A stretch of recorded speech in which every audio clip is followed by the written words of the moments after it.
बिस्मिल्लाहिर्रहमानिर्रहीम अस्सलातु वस्सलामु अला रसूलिल्लाह। मुहतरम नाज़रीन, ये जो आप लोगों को बस नज़र आ रही है, इसमें अक्सर गैर मुल्की लोग उम्रा करने के लिए मक्के में आते हैं और बहुत आरामदेह बस है।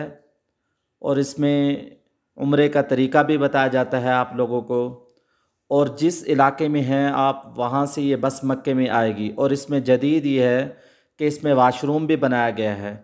मुहतरम नाज़रीन, यहाँ का खूबसूरत मंज़र देखें और ये रात के मनाजिर देखें। इस वक्त लोग तवाफ़ कर रहे हैं।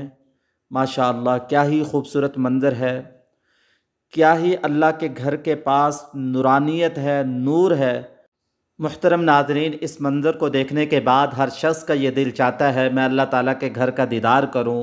इसके लिए जो उलमा ने तरीका बताया है, हम सदका भी दें, दुआएं भी मांगें और हर अज़ान के बाद तलबिया भी पढ़ें। इंशाअल्लाह अल्लाह ताला ज़रूर लाएंगे। दुआओं में याद रखें। अस्सलामु अलैकुम व रहमतुल्लाहि व बरकातुहू।